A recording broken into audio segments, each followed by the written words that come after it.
അങ്ങനെ ജപ്പാൻ്റെ യാത്ര കഴിഞ്ഞ് ഞങ്ങളെല്ലാവരും കൂടി കൊറിയയിലേക്ക് എത്തിയിരിക്കുകയാണ്. ഒരു കടൽ കടന്നാൽ നേരെ കൊറിയയിലേക്കാണ് എത്തുക. ഞങ്ങളങ്ങനെ ഫ്ലൈറ്റിൽ നിന്നിറങ്ങി ഈ ബ്രിഡ്ജിലൂടെ നേരെ എയർപോർട്ടിലേക്ക് കടന്നു. ഇതാണ് കൊറിയൻ എയർപോർട്ട്. ഇവിടെ ബുസാൻ എന്ന് പറഞ്ഞ് എഴുതി വെച്ചിരിക്കുന്നു. കൊറിയയിലെ ഒരു സ്ഥലമാണ് ബുസാൻ. അവിടുത്തെ എയർപോർട്ടിലാണ് ഞങ്ങൾ വന്നിറങ്ങിയത്. വീണ്ടും ഞങ്ങൾ അവിടുത്തെ ഒരു ബസ്സിൽ കയറി യാത്ര തുടർന്നു. ഇത് ഇവിടുത്തെ പാർക്കിംഗ് ഏരിയയാണ്. ബസ്സിൽ തുടർന്ന് മുന്നോട്ട് പോകുമ്പോൾ കാണുന്നത് ജപ്പാനിൽ കണ്ടപോലെ തന്നെയുള്ള ചെറി ബ്ലോസംസ് ആണ്. പക്ഷേ ഈ ചെറി ബ്ലോസംസ് നമ്മൾ ജപ്പാനിൽ കണ്ട പോലെ നാച്ചുറലായി ഉണ്ടായതല്ല, ഇവിടെ തന്നെ വെച്ച് പിടിപ്പിച്ച് വരുന്നവരെ ആകർഷിക്കാൻ വേണ്ടി ചെയ്തതാണെന്നാണ് നമ്മുടെ ഗൈഡ് പറയുന്നത്. വളരെ നല്ല കാഴ്ചകളാണ് നമുക്ക് ഇതിലൂടെ കാണാൻ പറ്റുന്നത്. കൊറിയ ജപ്പാൻ പോലെ അത്രയ്ക്കൊരു ഡിസിപ്ലിൻഡ് ലൈഫോ കാര്യങ്ങളോ ഒന്നുമല്ല. അവിടെ അവർ പലരും കോസ്മെറ്റിക്സും മറ്റേതിനൊക്കെ വേണ്ടിയിട്ടാണ് കാര്യമായിട്ട് പൈസ ചിലവാക്കുക. ഇവിടെ നമ്മുടെ നാടുകളിലെ പോലെ FDസിനും മറ്റേതിനൊന്നും അധികം ഇൻട്രസ്റ്റ് ഒന്നുമില്ല. അതുകൊണ്ട് തന്നെ അധികം ആൾക്കാർ അങ്ങനെ സേവിങ്സിലേക്കൊന്നും എടുത്തു വയ്ക്കാറില്ല. ഇത് ഞങ്ങളുടെ ഗൈഡാണ്. സ്കൂബ് എന്നാണ് പുള്ളിയുടെ പേര്. അദ്ദേഹം ഈ കൊറിയനെ പറ്റിയുള്ള കാര്യങ്ങളെല്ലാം വളരെ നല്ല രീതിയിൽ തന്നെ പറയുന്നു. ഇവിടെയുള്ള വേറൊരു പ്രശ്നം എന്ന് പറഞ്ഞാൽ ഇംഗ്ലീഷ് ഭാഷ തന്നെയാണ്. ഈ ഗൈഡുമാർക്ക് മാത്രമേ ഇംഗ്ലീഷിനെ പറ്റി കാര്യമായിട്ട് അറിയുള്ളൂ, അല്ലെങ്കിൽ ഇംഗ്ലീഷിൽ സംസാരിക്കാൻ അറിയുള്ളൂ. ബാക്കി എല്ലാവർക്കും ഇവിടെ കൊറിയൻ ഭാഷയും മറ്റുമാണ് അറിയുന്നത്. പിന്നെ ഇവിടുത്തെ ഒരു ഡ്രസ്സിങ് പാറ്റേണും ജപ്പാനിലെ പോലെ, ജപ്പാൻ വളരെ ഡിസിപ്ലിൻഡ് ആയുള്ള ഡ്രസ്സിങ് പാറ്റേൺ ആണെങ്കിൽ ഇവിടെ കുറച്ച് ഫാഷനബിൾ ആയുള്ള ഡ്രസ്സിങ് കാര്യങ്ങളൊക്കെയാണ് കാണുക. അങ്ങനെ ഞങ്ങൾ നടന്ന് ഇപ്പോൾ ഭക്ഷണം കഴിക്കാൻ വേണ്ടിയിട്ട് പോവുകയാണ്. ഉച്ചഭക്ഷണത്തിനായിട്ട് ഞങ്ങൾ ഒരു കൊറിയൻ റെസ്റ്റോറൻറ്റിലേക്കാണ് കയറുന്നത്. ഡാ സോട്ട് എന്നാണ് ഈ റെസ്റ്റോറൻറ്റിൻ്റെ പേര്. ഞങ്ങളുടെ ഗ്രൂപ്പിലെ എല്ലാവരും ക്യൂ ആയി നിന്നുകൊണ്ട് ബുഫേ ലഞ്ചാണ്. ഇഷ്ടംപോലെ സാധനങ്ങളുണ്ട്, ഭക്ഷണങ്ങളുണ്ട് കഴിക്കാൻ. ഓരോരുത്തരും അതെടുത്ത് ഇങ്ങനെ കഴിച്ചു തുടങ്ങുന്നു. സൂപ്പും എല്ലാം ഉണ്ട് ഇവിടെ. കൊറിയൻ തനത് ഭക്ഷണമാണ്. ഭക്ഷണകാര്യത്തിൽ കൊറിയനും ജപ്പാനും ഏകദേശം ഒരേപോലെ തന്നെയാണ്. വലിയ ഉപ്പില്ല, വലിയ മസാലകളില്ല, അങ്ങനെ തന്നെയാണ്. ഭക്ഷണശേഷം ഞങ്ങൾ പിന്നെ എത്തിയിരിക്കുന്നത് ഒരു പാർക്കിലേക്ക് പോകാനുള്ള, ഒരു ഉദ്യാനത്തിലേക്ക് പോകാനുള്ള ഒരു പാതയിലേക്കാണ്. ഇവിടെ എല്ലാം വലിയ വലിയ ബിൽഡിങ്ങും മറ്റും എല്ലാം കാണാം. ഇവിടെയും ചെറി ബ്ലോസം എല്ലാം കാണാൻ പറ്റും. ഇതിങ്ങനെ ഉദ്യാനത്തിലൂടെ ഞങ്ങളിങ്ങനെ നടക്കുകയാണ്. ഞങ്ങൾ പോകുന്നത് ഒരു വ്യൂ പോയിൻറ്റിലേക്കും പിന്നെ അതിന് മുന്നേ ഒരു മ്യൂസിയം പോലെയുള്ളൊരു സ്ഥലത്തേക്കും കൂടിയാണ്. മ്യൂസിയം അല്ല, അവിടെ ശരിക്കും പറഞ്ഞു കഴിഞ്ഞാൽ ഈ എക്കണോമിക് ലീഡേഴ്സിൻ്റെ ഒരു മീറ്റിംഗ് ആയുള്ള സ്ഥലത്തേക്കാണ് ഇപ്പോൾ നമ്മൾ പോകുന്നത്. അതിൻ്റെ പേരെന്ന് പറയുന്നത് നൂറിമാരു എപെക് ഹൗസ് എന്നാണ് ഇതിൻ്റെ പേര്. എപെക് എന്ന് പറഞ്ഞു കഴിഞ്ഞാൽ ഏഷ്യ പസഫിക് എക്കണോമിക് കോർപ്പറേഷൻ എന്നാണ് അതിൻ്റെ അർത്ഥം. 2005 ആ ബിൽഡിംഗ് പണി കഴിഞ്ഞിരിക്കുന്നത്. ഈ പോകുന്ന വഴിയിൽ പലർക്കും എക്സസൈസ് ചെയ്യാനുള്ള പല സംഭവങ്ങളും എല്ലാം കാണാം. ഇതൊരു ഫോട്ടോ വ്യൂ പോയിൻ്റാണ്. ഇവിടെ നിന്നുകൊണ്ട് നമുക്ക് ബാക്ക്ഗ്രൗണ്ടിൽ ബിൽഡിങ്ങിൻ്റെയൊക്കെ വെച്ചുകൊണ്ട് നമുക്ക് ഫോട്ടോ എടുക്കാം. നമ്മുടെ മുമ്പിൽ നമ്മുടെ ടൂർ ഗൈഡ് ജിസ്ജോയ് ഇങ്ങനെ നടന്നു പോകുന്നു. കുറച്ച് നടക്കാനുണ്ട്. എല്ലാവരും പതുക്കെ ഇങ്ങനെ നടന്ന് കയറി വരികയാണ്. നല്ല രസമുള്ള കാലാവസ്ഥയാണ് ഇവിടെ. വലിയ ചൂടില്ല, വലിയ തണുപ്പില്ല. എങ്കിലും എനിക്ക് ചെറുതായിട്ട് ചില അസ്വസ്ഥതകളെല്ലാം തുടങ്ങിയിരിക്കുന്നു. കാരണം ജപ്പാനിലെ അവിടുത്തെ വലിയ തണുപ്പ് എനിക്ക് ശരിക്കും ശരീരത്തിന് പ്രശ്നമായി തുടങ്ങിയിട്ടുണ്ടായിരുന്നു ഇവിടെ എത്തിയപ്പോഴേക്കും. ഇപ്പോൾ നമ്മൾ കയറിയിരിക്കുന്നതാണ് എപെക് ഹൗസ്. ഇവിടെയാണ് എക്കണോമിക് ലീഡേഴ്സിൻ്റെ മീറ്റിങ്ങും കാര്യവും എല്ലാം ഉണ്ടാവുക. നമ്മുടെ ടൂർ ഗൈഡ് സ്കൂബ് നമ്മുടെ കൂടെ തന്നെയുണ്ട്. ഇങ്ങനെയാണ് ഈ ബിൽഡിങ്ങിൻ്റെ ഉൾവശം. നമ്മളങ്ങനെ ബിൽഡിങ്ങിലൂടെ നടന്ന് കാഴ്ചകൾ കാണുകയാണ്. ഇതൊരു എപെക് മെമ്മോറിയൽ എന്ന് പറഞ്ഞൊരു സ്ഥലമാണ്. ഇവിടെ ഈ ബിൽഡിങ്ങിൻ്റെ മൊത്തം ഒരു ഔട്ട്ലൈൻ ഇവിടെ വെച്ചിട്ടുണ്ട്. പല വസ്തുക്കളും മറ്റും എല്ലാം വെച്ചിട്ടിരിക്കുന്നു. ഈ പിക്ചേഴ്സ് എല്ലാം കാണിക്കുന്നത് അവിടുത്തെ മീറ്റിങ്ങും മറ്റുമാണ്. ഇതെല്ലാം ഇവിടുത്തെ തനത് സാധനങ്ങളും മറ്റുമെല്ലാം ആണ് അവിടെ പ്രദർശിപ്പിച്ചിരിക്കുന്നത്. ഇതാണ് അവരുടെ മീറ്റിംഗ് റൂം എന്ന് പറയുന്നത്. അവിടേക്കാണ് നമ്മൾ കയറുന്നത്. ഒരു റൗണ്ട് ടേബിൾ മീറ്റിംഗ് എന്ന് വേണമെങ്കിൽ പറയാം. ആ രീതിയിലാണ് ഇവിടെ അറേഞ്ച് ചെയ്ത് വെച്ചിരിക്കുന്നത്.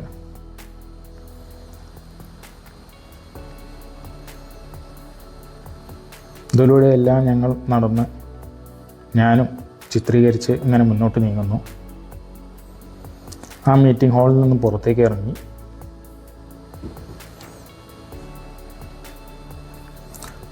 ഇവിടെ നിന്ന് നല്ലൊരു വ്യൂ ആണ് നമുക്ക് കാണാൻ കഴിയുക. പലരും പല സ്ഥലത്തു നിന്നും ഫോട്ടോ എല്ലാം എടുക്കുന്നു. നമ്മുടെ കൂടെയുള്ളവർ തന്നെയാണ് ഇതെല്ലാം. ദൂരെ ഒരു ലൈറ്റ് ഹൗസ് കാണാം. അവിടേക്കാണ് ഇനി ഞങ്ങൾ പോകുന്നത്. അങ്ങനെ ആ എപ്പക് ഹൗസിൽ നിന്ന് ഞങ്ങൾ പുറത്തേക്ക് ഇറങ്ങി. ഞങ്ങൾ പതിയെ നടത്തം മുന്നോട്ട് നീങ്ങുന്നു. അങ്ങനെ നടന്ന് ഞങ്ങൾ അടുത്ത് പോകുന്നത് ഒരു വ്യൂ പോയിൻറ്റിലേക്കാണ്. ഇങ്ങനെ ശ്വാനന്മാരെ കൊണ്ട് നടക്കാൻ വരുന്നവരുണ്ട് ഇവിടെ. ഇവിടെ ഒരു ലൈറ്റ് ഹൗസും മറ്റുമെല്ലാം കാണാം. ദൂരെ ഇവിടുത്തെ ബിൽഡിങ്ങുകൾ തലയുയർത്തി പിടിച്ച് ഇങ്ങനെ നിൽക്കുന്നതും കാണാം. ഇതിൻ്റെ മറുവശം നിബിഡ വനമാണ്. എല്ലാവരും നടക്കാൻ വേണ്ടി ഇറങ്ങിയിരിക്കുന്ന ഒരു സമയമാണ്. പലരും ഫോട്ടോയും എല്ലാം എടുത്ത് നല്ലൊരു വ്യൂ പോയിൻ്റ് ആണല്ലോ അവിടെയുള്ളത്. കടലെങ്ങനെ വിദൂരതയിലേക്ക് ഇങ്ങനെ കിടക്കുന്നു. ദൂരെ ഇവിടുത്തെ ബിൽഡിങ്ങും മറ്റുമെല്ലാം ചെറുതായി കാണാം.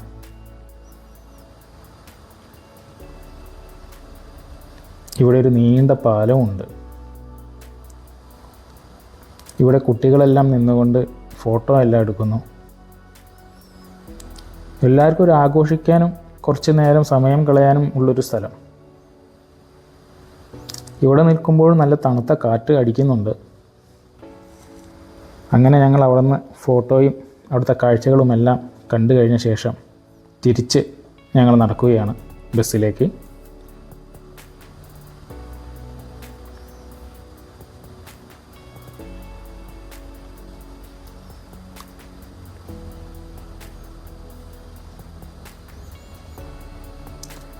കൊറിയയിലെ പടുകൂറ്റൻ ബിൽഡിങ്ങുകളും എല്ലാം ഇങ്ങനെ നിൽക്കുന്നു.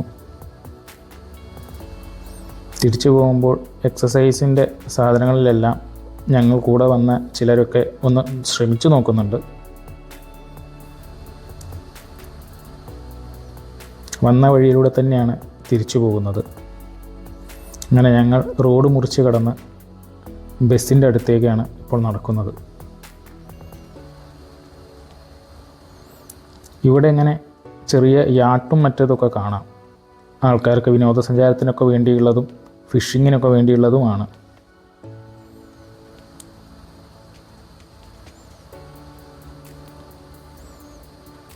അങ്ങനെ നടന്ന് ഇനി ഞങ്ങൾ അടുത്ത സ്ഥലത്തേക്ക് പോകുന്നത് ഒരു ക്ഷേത്രത്തിലേക്കാണ്.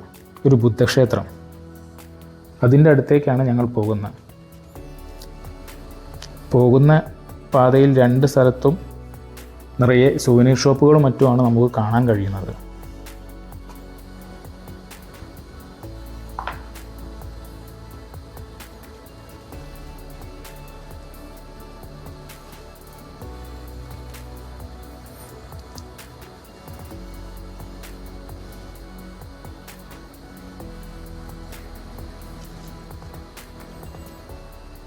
ബുദ്ധക്ഷേത്രത്തിൽ പോകുമ്പോൾ ഇതേപോലത്തെ കുറേ സ്തൂപങ്ങളും മറ്റുമെല്ലാം കാണാം. ഇവിടെ പഴവർഗ്ഗങ്ങളും മറ്റുമെല്ലാം വിൽക്കാൻ വെച്ചിരിക്കുന്നു. ജ്യൂസും എല്ലാം ഉണ്ട്. ചെറി ബ്ലോസം തന്നെയാണ് ഇവിടുത്തെയും ഒരു മെയിൻ അട്രാക്ഷൻ. അതെല്ലാം കണ്ടുകൊണ്ട് ഇങ്ങനെ ഞങ്ങൾ മുന്നോട്ട് നീങ്ങുന്നു. ഇവിടെ പല രൂപത്തിലുള്ള സ്റ്റാച്യൂസ് എല്ലാം കാണാം.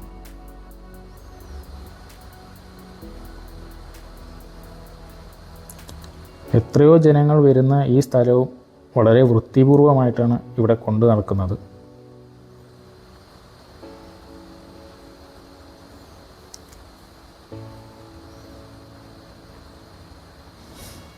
ശരിക്കും പറഞ്ഞാൽ ഈ ക്ഷേത്രം കടലിൻ്റെ അടുത്തായിട്ട് ആണ് വെച്ചിരിക്കുന്നത്. ഇതാണ് ആ ക്ഷേത്രത്തിൻ്റെ ഉള്ളിലേക്കുള്ള കവാടം. ഈ ക്ഷേത്രത്തിൻ്റെ പേര് ഹാഡോങ് യോങ്സ ടെമ്പിൾ എന്നാണ്. ഇതൊരു ബുദ്ധിസ്റ്റ് ടെമ്പിളാണെങ്കിലും വളരെ റെയറായുള്ളൊരു ബുദ്ധിസ്റ്റ് ടെമ്പിളാണ്.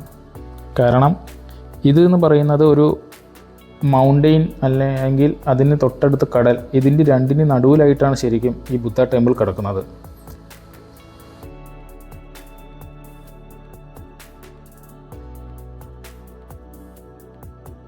കിഴക്ക് ഭാഗത്ത് സൂര്യൻ ഉദിക്കുന്ന ഭാഗത്തായിട്ടാണ് ശരിക്കും ഈ ക്ഷേത്രം സ്ഥിതി ചെയ്യുന്നത്.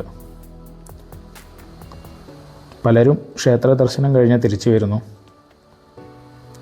ഞങ്ങളെല്ലാവരും പതുക്കെ പടികളിറങ്ങി ക്ഷേത്രത്തിലേക്ക് പോകുന്നു. കുറച്ച് നടക്കാനുണ്ട് ക്ഷേത്രത്തിലേക്ക്. ആ നേരെ കാണുന്നതാണ് ക്ഷേത്രം. ചെറിയൊരു പാലമുണ്ട്, അത് കടന്നിട്ട് വേണം ക്ഷേത്രത്തിലേക്ക് പോകാൻ.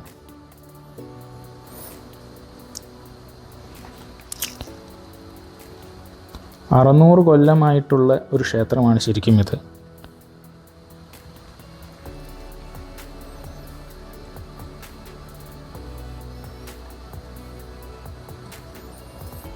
ഇതെല്ലാം ഇവിടുത്തെ ഓരോ കാഴ്ചകളാണ്. ഇവിടെ ബുദ്ധൻ്റെ പിറന്നാൾ വളരെ ഗംഭീരമായി ആഘോഷിക്കുന്ന ഒരു ക്ഷേത്രം കൂടിയാണ് ഈ ഒരു ക്ഷേത്രം. ആ പാറക്കല്ലിൻ്റെ ഭാഗത്ത് പോയി നിന്നുകൊണ്ടും ഫോട്ടോയും മറ്റുമെല്ലാം എടുക്കാം. കുറേ പേര് ആ ഭാഗത്ത് പോയി നിന്ന് പല പോസിൽ ഫോട്ടോസ് എല്ലാം എടുക്കുന്നു. ഇവിടെ the most beautiful temple in Korea എന്ന് പറഞ്ഞിട്ടൊരു ബോർഡ് വെച്ചിട്ടുണ്ട്. ഞാൻ അതിൻ്റെ ഉള്ളിലേക്ക് കടന്നു.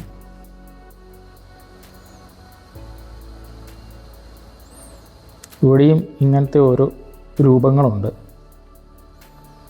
അങ്ങനെ കയറി ചെല്ലുമ്പോഴുള്ള കാഴ്ച ഇതാണ്. ഇവിടെ ഇങ്ങനെ ബലൂൺ പോലെ തൂക്കിയിട്ടിരിക്കുന്നത് ഈ ബുദ്ധൻ്റെ പിറന്നാൾ വരുന്ന സമയത്ത് ഇവരാഘോഷിക്കുന്ന ഒരു രീതിയാണ്. അവരുടെ ഒരു ആഘോഷം എന്ന് പറഞ്ഞാൽ ഈ രീതിയിലാണ് അവരുടെ ബുദ്ധൻ്റെ പിറന്നാൾ ആഘോഷിക്കുന്നത്. ഇതേപോലെ പല വർണ്ണത്തിലുള്ള ബലൂണുകൾ പോലെയുള്ള ഇത് തൂക്കിയിട്ടുകൊണ്ടും ഇങ്ങനത്തെ വർണ്ണക്കടലാസുകൾ തൂക്കിയിട്ടുകൊണ്ടൊക്കെയാണ് അവരുടെ ഒരു ആഘോഷം.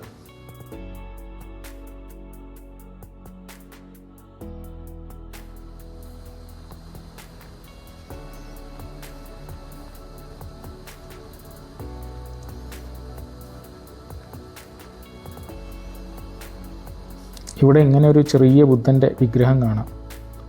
അതിൻ്റെ തീർത്ഥം പോലെ എല്ലാവരും അതെടുത്ത് ഇങ്ങനെ ബുദ്ധനിൽ ഒഴിച്ചു കൊടുക്കുന്നു, ബുദ്ധൻ്റെ തലയിൽ.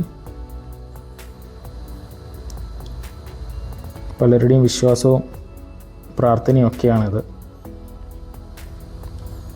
അങ്ങനെ ഇതാണ് ഈ കാണുന്ന രൂപമാണ് ബുദ്ധൻ്റെ മറ്റൊരു രൂപം. ലാഫിംഗ് ബുദ്ധ എന്ന് പറഞ്ഞിട്ടൊരു ചെറിയ ഇത് നമ്മൾ കാണാറുണ്ടല്ലോ, അതിൻ്റെ ഒരു വലിയ രൂപം.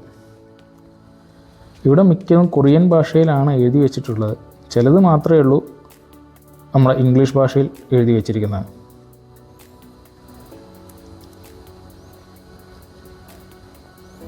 ബുദ്ധൻ്റെ ക്ഷേത്രത്തിൻ്റെ ഉള്ളിലെ കാഴ്ചകളാണ് ഇപ്പോൾ നമ്മൾ കാണുന്നത്. ബുദ്ധ വിഗ്രഹങ്ങളാണ് നേരത്തെ നമ്മൾ കണ്ടത്. അങ്ങനെ ആ ഗോപുരം ഒന്ന് ഞാൻ ചുറ്റി. അടുത്ത് ബുദ്ധൻ്റെ ഒരു കിടക്കുന്ന ഒരു ശില കാണാം.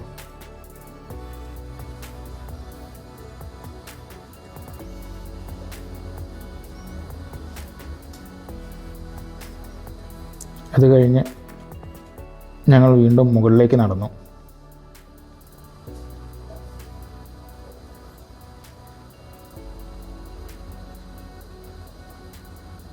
വളരെ നല്ല വ്യൂ പോയിൻ്റ് മറ്റുമാണ് ഈ ക്ഷേത്രത്തിൻ്റെ അടുത്ത് നിന്നും നമുക്ക് കാണാൻ കഴിയുക. അവിടുത്തെ കാഴ്ചകളും ചിത്രീകരണവും കഴിഞ്ഞ് ഞാൻ വീണ്ടും തിരിച്ച് ഞാനും എൻ്റെ കൂടെയുള്ള സംഘവും തിരിച്ച് കയറിക്കൊണ്ടിരിക്കുകയാണ്. ഇറങ്ങുന്ന പോലെയല്ല, കയറുമ്പോൾ കുറച്ച് പ്രയാസമുണ്ട്. ചെറിയ ഗുഹയെല്ലാം അല്ലെങ്കിൽ ഗുഹയിലൂടെ എല്ലാം നടന്നുകൊണ്ട് ഞങ്ങൾ തിരിച്ച് ഇവിടെ എത്തിയിരിക്കുന്നു. വന്ന പാത തന്നെയാണ് തിരിച്ചു പോകുമ്പോഴും.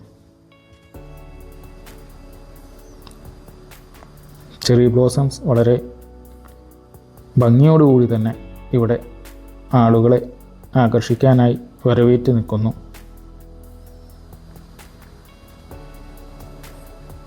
ചെറിയ കുട്ടികൾ മുതൽ വളരെ പ്രായമായവർ വരെ ഈ ക്ഷേത്രം സന്ദർശിക്കുന്നുണ്ട്. ഇതിനുശേഷം ഞങ്ങൾ എത്തിയത് രാത്രിയിലെ ഭക്ഷണം കഴിക്കാനാണ്. ഇവിടെയും ജപ്പാനിലെ പോലെ തന്നെ എല്ലാവരും വളരെ നേരത്തെ ഭക്ഷണം കഴിക്കും. അതുകൊണ്ട് തന്നെ നമ്മുടെ ഇന്ത്യൻ സമയം വെച്ച് നോക്കിയിട്ട് കഴിക്കാൻ പറ്റില്ല. ഇവിടെയുള്ള ഇന്ത്യൻ ഫുഡാണ് റൊട്ടി, ബസ്മതി റൈസ്, അങ്ങനത്തെ എല്ലാം. ആ ഭക്ഷണം കഴിച്ചു കഴിഞ്ഞ് ഞങ്ങൾ ഇന്ന് രാത്രി താമസിക്കുന്നത് ഇവിടെയാണ്. ക്രൗൺ ഹോട്ടലിലാണ് ഞങ്ങൾ താമസിക്കുന്നത്. അവിടേക്ക് ചെക്ക് ഇൻ ചെയ്യാൻ വേണ്ടി എല്ലാവരും ലഗേജ് എല്ലാം എടുത്ത് ഹോട്ടലിൻ്റെ ഉള്ളിലേക്ക് പ്രവേശിച്ചു. ഇതാണ് ഹോട്ടലിൻ്റെ ഉൾഭാഗം. അങ്ങനെ ഞാൻ എൻ്റെ റൂമിൽ കയറി. ഇതാണ് എൻ്റെ റൂം. വളരെ വൃത്തിയുള്ള അത്യാവശ്യം നല്ല റൂം തന്നെയാണ്. അങ്ങനെ അന്ന് രാത്രി ഈ പുറത്തെ കാഴ്ചകളെല്ലാം കണ്ടുകൊണ്ട് ഞാൻ എൻ്റെ ഉറക്കത്തിലേക്ക് വീണു.